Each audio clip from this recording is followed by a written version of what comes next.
Ladies and gentlemen, welcome to the Chef's Meal, where we talk about whatever and never and everything else in between.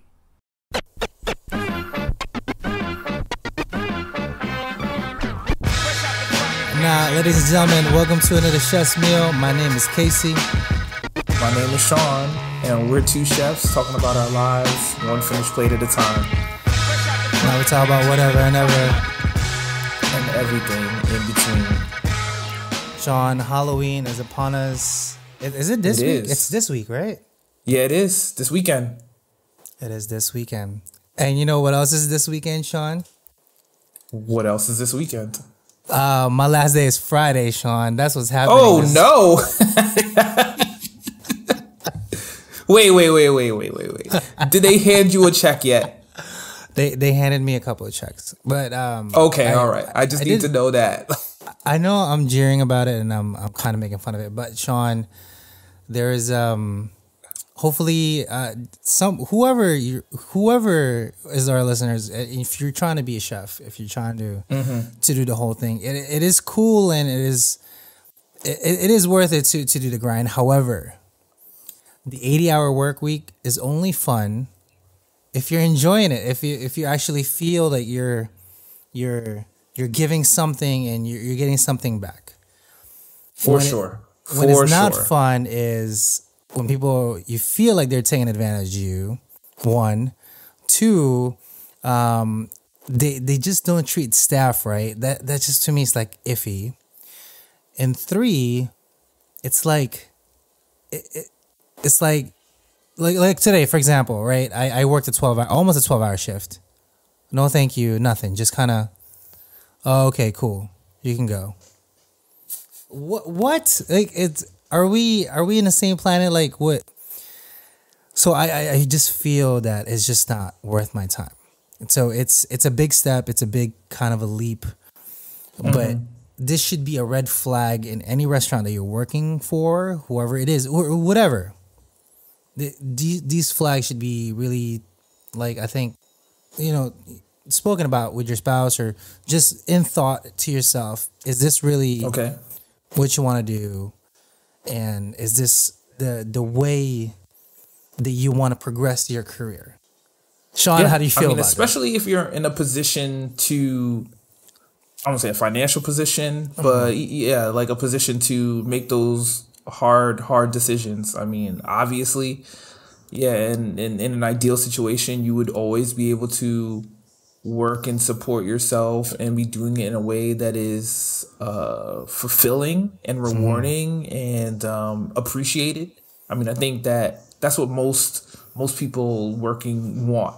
It doesn't matter what they're doing. If they're digging ditches, cleaning toilets, if they're the CEO of a Fortune 500 company, or slinging pizzas, or working for a barbecue joint. Like, you want to know that your time is valuable and more valuable than the paycheck that you agreed to work for, right? Correct. Like, whatever it is an hour, whatever the salary is, like, yeah, it's that, but it's also like, it's also more.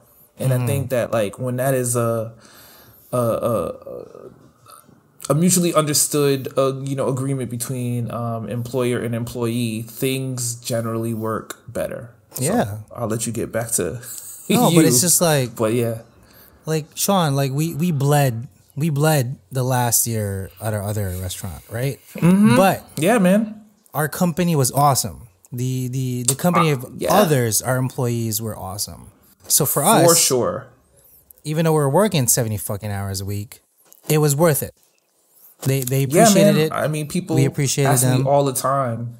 Like, and then, my story, like, I was in your restaurant and then I left for a while and then, I wanted to come back and people asked me, like, why? And I was like, well, look, if I'm going to do the same job and I'm going to get paid the same amount, hey, if I could be doing it with like people that, I count on as like, true friends, then yeah, why wouldn't you do that? Like, why wouldn't you do it? If you know your effort is going to be appreciated and, working in a kitchen is a tough environment. You know, there are stresses that repeat themselves, you know, stresses that vary. And you need to know when you look into the left and the right of you, just like any relationship, that, you know, people are going to support you.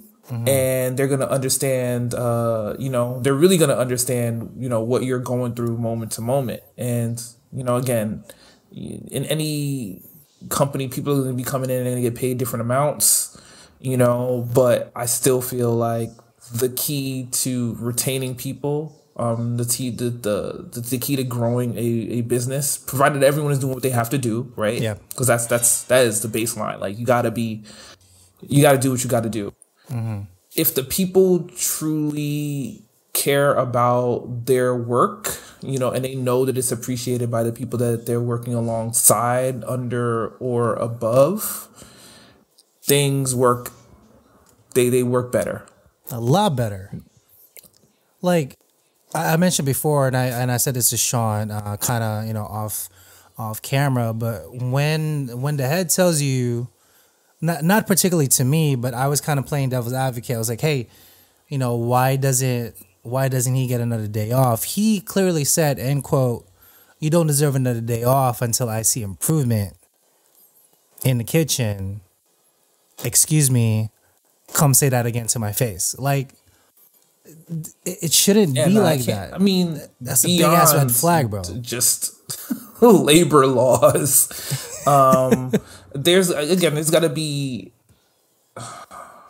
a respect for the work, you know, like a respect for the effort, you know, and just an understanding that, like, you can't look. This is gonna sound weird because I know people do it, right? But it's not. If you commit yourself 100% to your work, you have to have a work-life balance. Is what I'm trying to actually get at, right? Exactly. Like, you need to give people time. We're gonna spend most of our time, you know, as adults, you know, if you're gainfully employed, working, right? Like, you're going to be doing that. And then some jobs require that you put in significantly more time than others. However, like, you still need to maintain, like, a good balance of things outside. Because one thing, you know, I always used to tell you, Casey, and everyone, is like, yo, we do this so we could live outside of here. Correct. You know, and if you lose sight of that, then, like, things fall apart, man. It can't just be about the work. It can't just be about that. And especially when, you know, people aren't appreciating it, man, it can sour really quick. It got sour in circumstances in right, like the one, you know, I believe that, you know, you're working with, and, you know, at least through the end of the week, like, if they are requiring people to work 7 days a week, you know, and they're doling out days off like they're sprinkles on ice cream, man. Like, people gonna burn out quick. You know, that's what they're not gonna be able to, like, decompress and give you their all while they're in the building, because they're gonna know that there's no end in sight. You know, and if they're not being respected, it just falls apart. So, you know, that sucks. That sucks. Yeah. And keyword, you know, my respect. friend, I am glad that, you know, you're making the moves that are right for you, because I know what you can bring to a workplace. You know, I know what you can bring as a person, you know, in terms of work ethic and creativity and, you know, training and, you know, development of yourself and other people. Like, and if, you know, if they're not going to appreciate it beyond just, you know, for the dollar amount that you agree to when they walk in, you know, then they're losing out. Yeah. And hopefully for you, you know, there's a good quick bounce back. And for them, they don't have to learn those hard lessons before they get it right themselves. Correct. I don't know. Like, like you and I are pretty much on the same wavelength, you know, like, and I'm particularly biased to what we do because you and I grew up in a way in the same length as, you know, in the same company. We same work ethic. Literally, you and I are left and right. Like, it's just, we're two peas in a pod kind of. So whoever we pretty much join, in my opinion, like I said, I'm really biased about it, they're going to benefit so much because of the work output and the work effort that we are going to put in. for somebody to not see that and not respect you, just on, just verbally or just, Sean, I really want to punch this guy. Like, that's how much. Hey man, stay out of jail, man. I'm annoyed of it. You don't want to get locked up on Halloween. No, I know. It's just, okay. Another example. Like I said, this is a culinary podcast between two chefs, right? Yes, sir. When somebody from across the window, when I say the window, our hot window, our cell window, says, "This ain't good enough. Give me better," on a $34,000 Saturday, who the hell are you? Like, are you serious? Like, bro, so to give you perspective, Sean, 34 grand is quite a bit. That's pretty busy. That's about 600 covers in a span of 6 hours. Okay, you can do the math. It's pretty bananas. Chef and I are going to and fro to the smoker. That in itself is a full-time responsibility because, one, you don't want to over-smoke things. Two, you don't want to burn the damn thing. You just want to make sure it's cooked and to partake the smoke. Three, you don't want to be under-smoked because then it won't have the same flavor. That in itself is bananas. Like, it's just, it's insane. Three, they have a problem with sides. People just keep calling for sides. Cool. How do we combat it? One, get another person just to do sides, literally in the back, to help out so we can push. So the two chefs, me and him, can be in the front, actually orchestrating, instead of being back and trying to band-aid. That's exactly what we're doing for like the past 3 weeks. And for the general manager to say, "You aren't good enough, give me better." Bro, how would you feel like after working 76 hours that week and he only working 54 hours that week? Again, like yo, I feel like, I mean, from a production point of view, I think the criticism can be valid, right? You know what I'm saying? Obviously, I'm not working where you work, but I know that you bust it out. Like, I know that that's what you do. So, like, I know you're not leaving anything on the table. But let's just to play devil's advocate and say that like the quality wasn't up to par. That's a talk that we can have, but I think that talk needs to come and be respectful, right? Yeah. Like you still have to respect the craft and respect the people that you have there, right? Like. It could be, maybe it's not an opportunity for a training in the moment, but hey, you can communicate like how you want things better or where there's there are quality gaps. And obviously you're going to trust in the people that you have there to work together and figure it out, figure out some processes. I mean, like you just said right there, and I know from working with you in a similar capacity in the past where like, maybe you don't have the staffing level that you would want to, and you might be spread thin. You can still have quality when you're spread thin. It's not ideal, but it can happen. But it just requires that everyone is working in concert and they're working on the same page. And, like they follow with, the guidelines of the plan. Yeah. Maybe you're prepping differently. You know what I'm saying? Maybe you're staging the labor or, the people that you have working there, they're coming in at different times so that they're delivering, products in a way that's going to be best distributed for service. Yeah. But like those conversations, they need to be handled with respect for each other and respect for the process. Because again, let's assume you had a problem making rice, right? I'm gonna just pull this out of thin air, right? Sure. You had a problem making rice. Now, someone saying that it needs to be made better right then might not be something you can change in the moment, right? Because it takes time, right? Yes. Like it's not just if a whole batch of rice is bad, you can't just like sprinkle some salt on it and call it better. Like that's something that you're going to have to like, assess, reflect upon, and then make the right changes. Yeah. If you're putting something on a grill, maybe you can change that a little bit quicker. But still, you got to have respect for the process. Yeah. And, figure out what's the most effective communication to rectify the issue. But yeah, man, look, you married, I'm married. If you're having an argument with someone, if you're coming across disrespectful, like, it doesn't matter if you're right or wrong, like, it's just gonna fall apart. Exactly. It's just gonna fall apart. You're gonna lose sight of everything. So that's not it.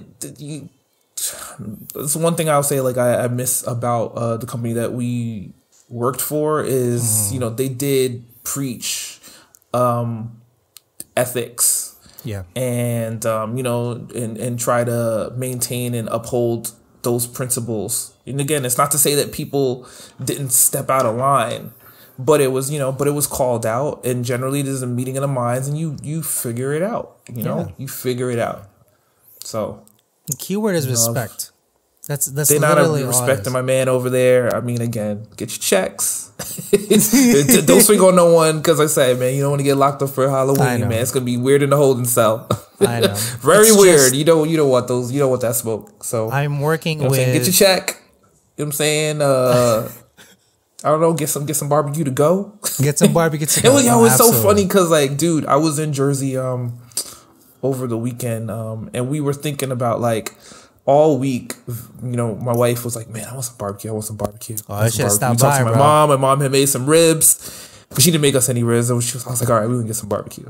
And then Saturday, we're doing some errands, and we stopped at a place here in the city to get some barbecue. But I knew we were going into Jersey, and had we held out, we were going to make the run up over to your restaurant. So, I mean, it would have been cool to, especially since I know you're leaving, to kind of see what they had going on, one last time. But honestly, if they're not respecting, they're not respecting my man. They can't get my dollars. I'm cool on that. I'm cool on it. It's just the key word is respect. So I'm working with a burnt out chef to begin with. He's completely burnt. I see it. I know it. I was there. I know the signs. 2, a really disrespectful general manager. Really disrespectful. Not just to your face, behind your back, and like conniving. Like that, it does not sit right with me. So I put my foot down. Crazy. I'm like, enough's enough. I'm not, this is not for me. That's literally what my conversation in my head was. It's not for me, not worth my time and effort.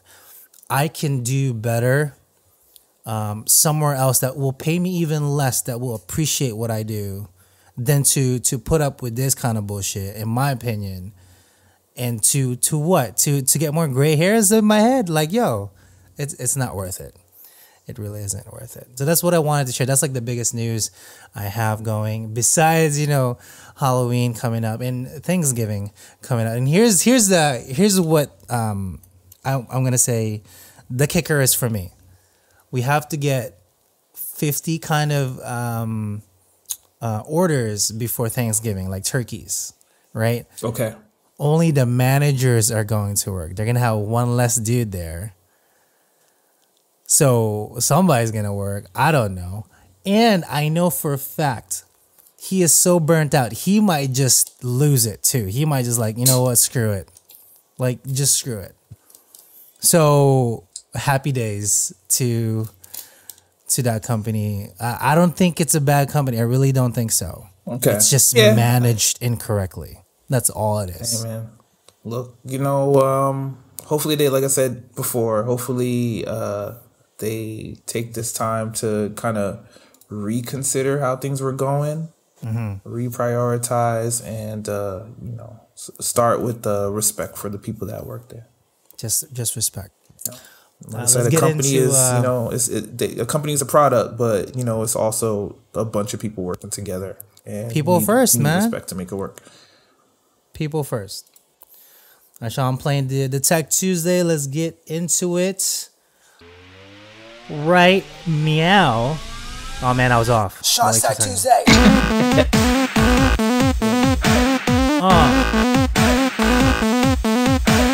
Sean's Tech Tuesday. Sean's Tech Tuesday on an actual Monday. Almost a Tuesday. Wait. It was almost Tuesday. Yes, it is almost Monday. Tuesday. I'm like, what day of the week is it? Yeah, man. This, That's the question for 2020, Sean. what day of the week is it? Is the question for 2020. It's been a long day. It's Been a long day. Long day. Yeah. All right, hit me. What you got, Sean? So yeah, this Tech Tuesday is a quick update about my TV woes. So I was finally able to cart off the TV and get it back to the store and return it. Yes. There you go. And it was a pretty seamless process. And I ended up getting my replacement TV. And was it the same TV? LG. Huh?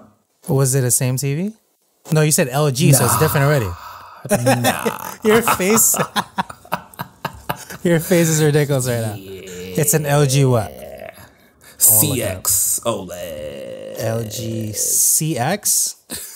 Yeah. OLED. 48 inch? Is that what we're working with here, 55, bro. Oh, my bad. Yeah. Wait, is this the same one? Hold on, let me blow it up. Is this it right here? You got to share your screen, but I'm pretty sure it is. Oh, I keep forgetting. I'm flying blind, man. I'm just staring at your icon. There we go. Is this the LG OLED you're talking about? Class CX? Yes, sir. Oh, damn. My bad, son. Wow. All right, so while you talking about, I'm going to look at the specs. Yes. All right.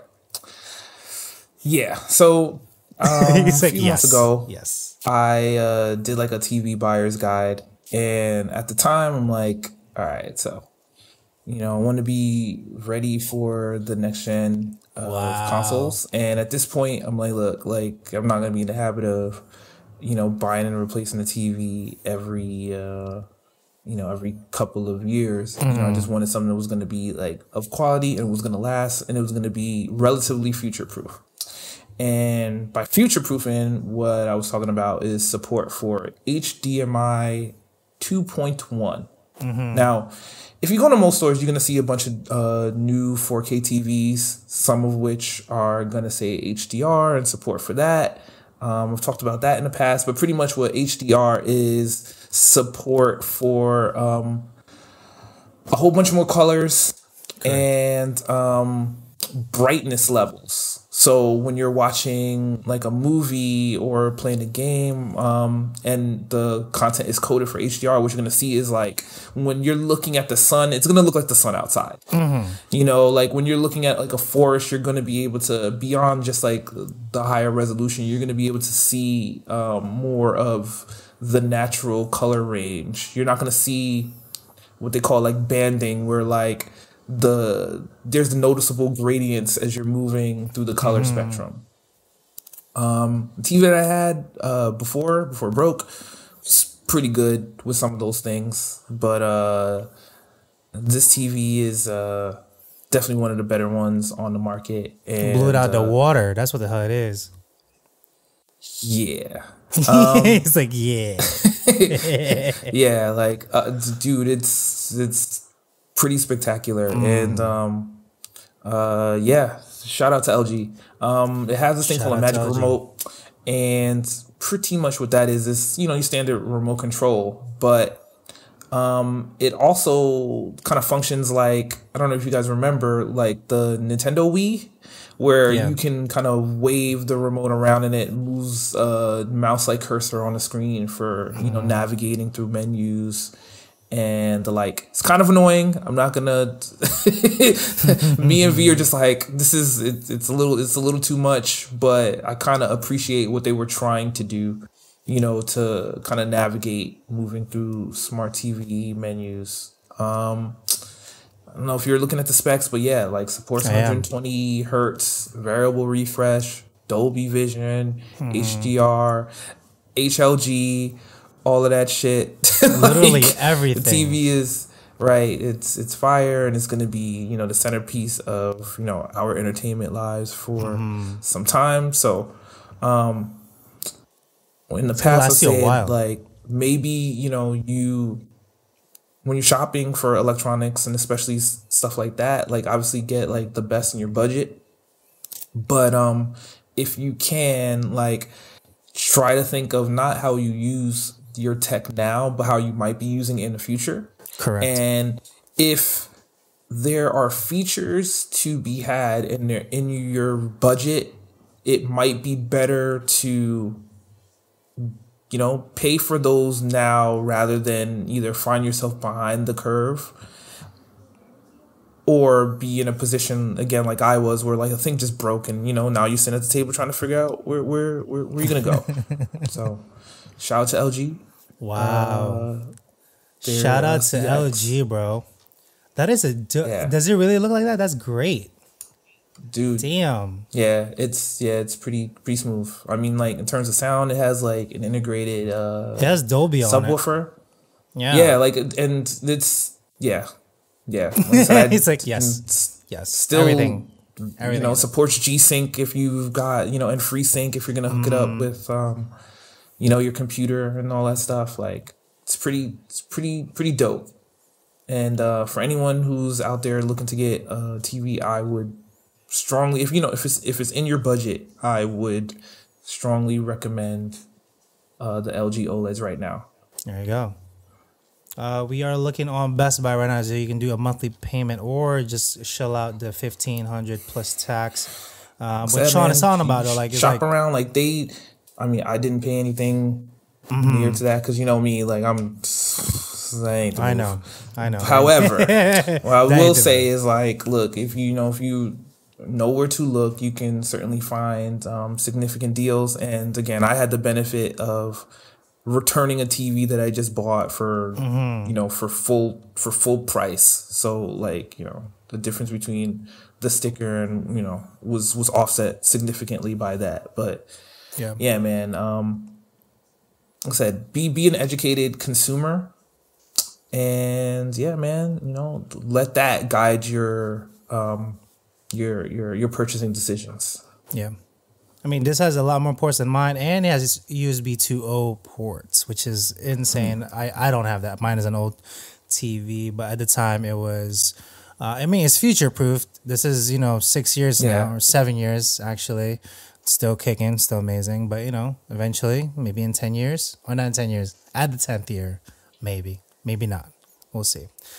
Not too crazy. That's not too crazy. Congratulations. Hopefully you've been watching some TV in its full glory. So I watched the first thing of all the things to watch. Like I watched the Dave Chappelle interview with David Letterman on Netflix.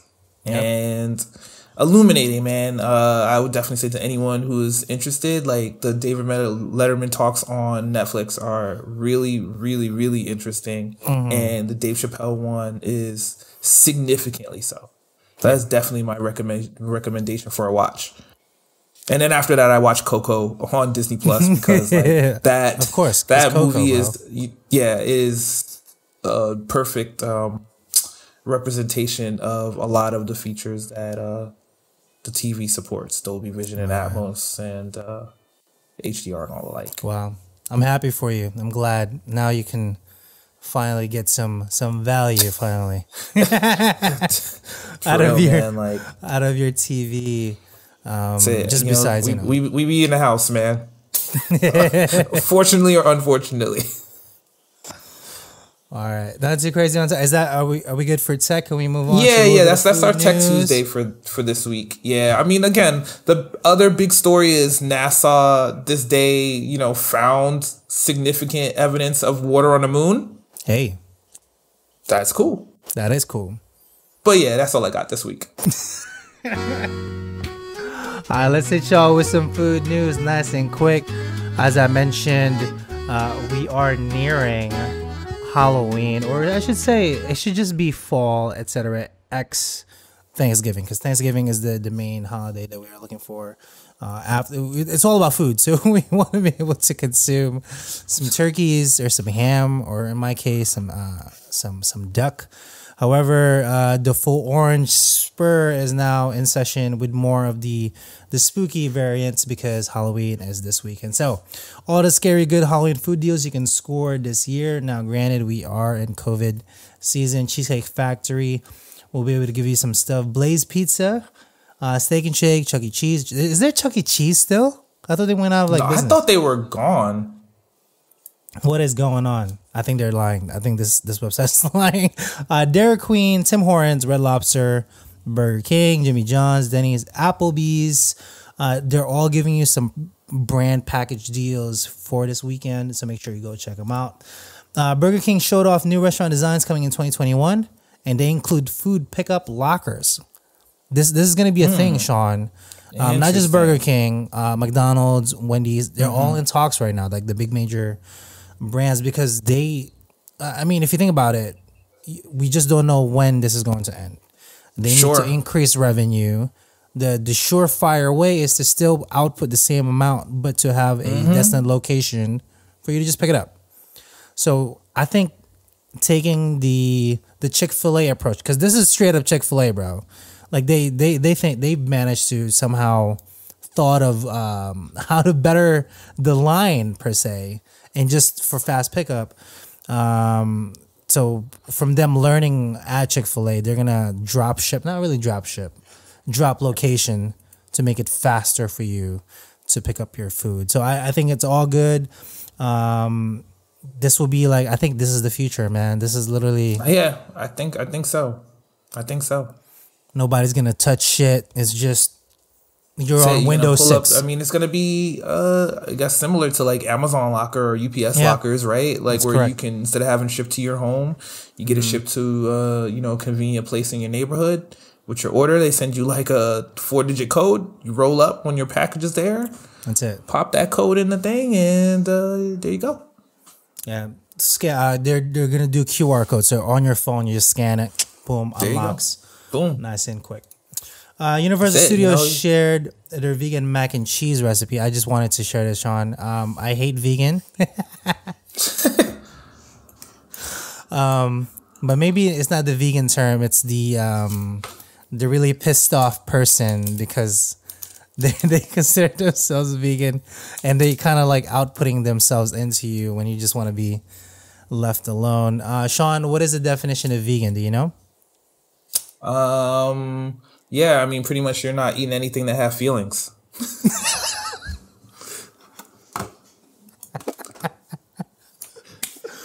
That's correct. Anything not animal wise, that's a vegan. Moving on. That's how much I wanted to spend on that. Heinz redesigned their famous ketchup as tomato blood. Sean, this is pretty cool. For Halloween, and only 570 bottles. I actually want to cop one, Sean. We'll be giving out. I don't know how fast this is going to happen, but I want one. Where are they going to have those? I have no idea. So in honor of the holiday, Heinz rebranded their classic tomato ketchup with fun tomato blood packaging that features blood drops in a dark label that seemingly glows in the dark. What the I want one. From now through October 31st at 11:59 p.m. all Central, you can enter to win your own bottle of ketchup by making a TikTok video. Okay, you know what? For viral TikTokers, this will be a thing. I really want one, so I can sell it later in life for like $1 million. I don't know. Only 570 is going to be made, Sean. How do you think I should make a TikTok video of it?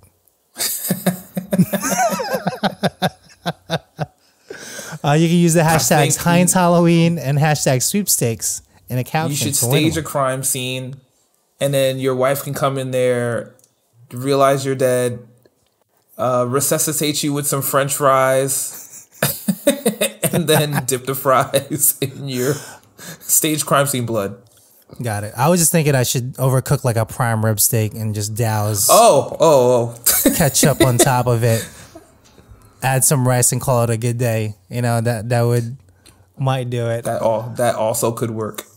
Moving on really quickly. KFC's fried chicken scented fire logs. Sean, I did not say that incorrectly. Scented fire logs. Bro, you can smell like a KFC in your house. Fire logs. Yeah. You don't have to spend money on a fire. Like, why wouldn't you just get KFC? I mean, okay, so pro tip, if you get some KFC and eat more than you should eat, you're going to smell like KFC all night long. Sean, the capture is deck the halls while the halls smell like 11 herbs and spices. KFC fire log. I mean, I'd try it if I had a furnace. Not really. I guess. $15.88, bro. That's like a bucket of chicken. Why? That's what I'm saying. Like, why Just wouldn't you just get the chicken? Get more chicken. Okay, moving on. This is more a little serious. A listeria outbreak linked to deli meat has been reported in 3 states and has sickened 10. Now, 1 death has been reported. So always in our processes, cold meats should stay below 41. Hot holding foods should stay above 140. That is the 2 temperatures that we gauge. Anything in between, bacteria can grow and thus making you sick. However, the only other thing that compromises the 2 is cross-contamination. So at some point, something have either just cross-contaminate something and have made the food not safe to eat. So an alert was issued last Friday. 10 people fell ill. Hopefully they're okay. And the listeria broke in 3 states: Florida, Massachusetts, and New York. So just be careful if you are consuming some deli meat products. I'm assuming there's some lists that is going on right now, but they are requiring for you to, if you are going to have some hot food, make sure it's a little more hotter than usual. Just to make sure, like above 165. Boiling is around 180, 195. So just a step below boiling is where you want your food. So just be careful, people.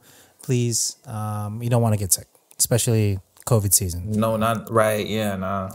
Don't do that.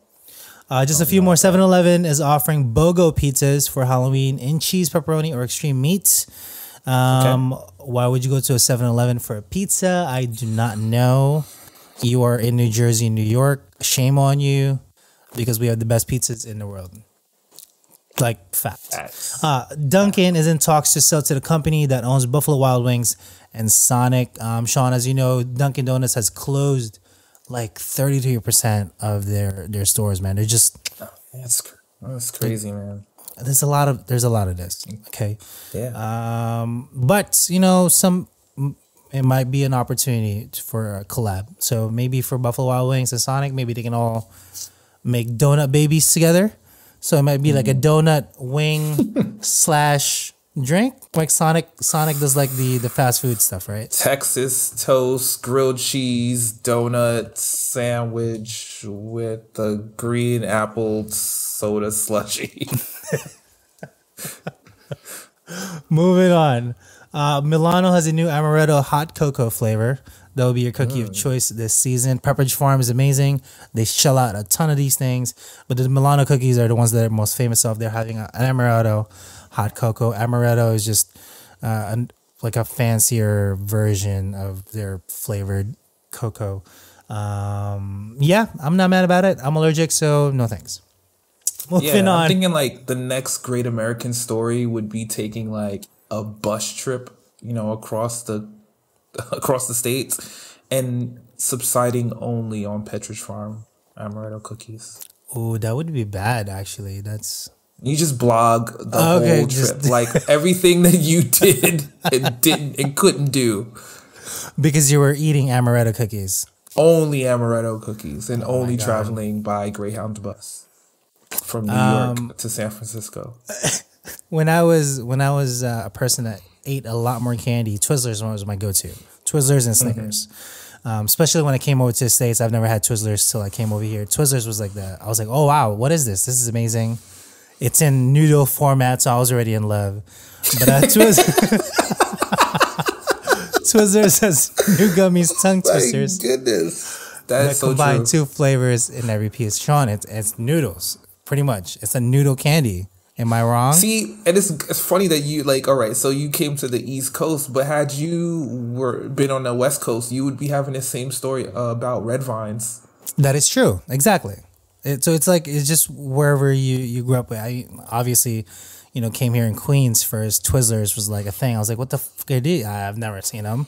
The only things I can remember were Snickers. 3 Musketeers actually was pretty popular. Did you guys have like licorice? No, I remember it. I've never had that sweet tooth for it. But the one thing though that was really stupid popular were Toblerones. You remember those? The little triangle things? or Toblerones. I don't know how you pronounce it. I'm sorry, whoever. Yeah, is. you got it. Toblerone. This is before I learned I was allergic to chocolate. I had no idea. I was just consuming the damn thing, breaking out the hell everywhere in my body. I have no idea why.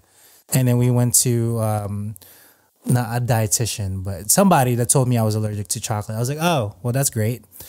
So no more chocolate. But yeah, that is for food news. Like I mentioned, we will cover more of the Thanksgiving goodies in upcoming episodes. I'm sorry we haven't done another podcast. I was just working so much and really frustrated. Yeah. Bro, I clocked in at 82 hours last week. Look, man, that last check's gonna be healthy, and you're gonna walk out of there with your respect. So, thank you. That is it. For everybody else that is listening, please, if you want to be a chef, if you want to do the same things that we are doing, it is completely okay to do so. However, make sure you have the respect and the knowledge to see the red flags. It is not worth your time for somebody to keep downing you and not respecting what you do for no apparent reason. There's different ways to go about it. Please. We already have so much stress to begin with. It's a stressful job. That's how much we get. Oh, I used to say, somebody were saying, oh, how much do you get paid? Well, I was like, I get paid by the amount of stress I can handle. I can handle a lot, but it's not worth my time for somebody to just kind of like this the entire time. To cover it, to smother and disrespect, right? Like that's the thing, man. That's the thing. It's not worth it. So put my foot down. That's what it is. Not doing it. Onward and upward. Sean, you want to give them one? Yeah, I do. But this one isn't gonna be specifically like uplifting, and we're just gonna kind of finish with some respect. So, this morning I kind of heard from a coworker about the passing of a former chef of mine. Big rest in peace to Chef Doug. He was my chef when I was working in a restaurant. Oh, you worked with him? Rhode Island. Oh, wow. Yeah. He passed suddenly this weekend. He was 52 years old, and one thing that I will definitely say about that man is he was full of energy. He was full of energy, full of life, willing to impart a lot of like life lessons and training. I mean, that was his key, and pretty much like that restaurant that I was working at was not directly affiliated with Johnson and Wales, but most of the staff that was working there was coming from that school. So, unlike a lot of other places that, we've worked, like the majority of the staff was young, and this was going to be probably their first or second job in like the culinary industry. So one thing about Chef Doug is like he knew that he was looking to foster talent and really develop people and challenge them to be better and give them the opportunity to kind of take what they were learning in school and make it practical and real. Yeah. And, because of the nature of how that school operates, where like, they don't do semesters. They were doing trimesters. You'd have like, new people rotating in and out all the time. I mean, I was there myself only for a year, but, I feel like in that year I learned a lot about the industry, a lot about, myself, a lot about the management style that I wanted to develop in the future. And, I owe, a big chunk of that to Chef Doug, like, again, there's going to be a lot of people that you work with across any industries, and kind of as they ascend, and they have less of, I won't say the grunt work to do, they kind of distance themselves from it. And in some respects, sometimes it can be a good thing, because like, obviously, if it's not your key responsibility, you don't want to be mired in it. And maybe you can take like your experience from having done it and apply it to like managing and delegating and all those things. But while Doug was an expert in, managing, and developing that young talent,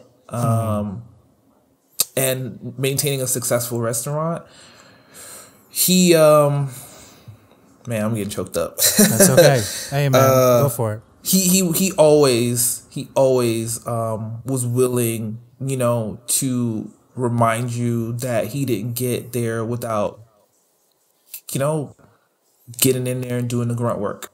The dude was punctual. The dude was always there on time. If he called you at any time of the day, he was full of energy. Like, he wanted you to meet and match it, you know?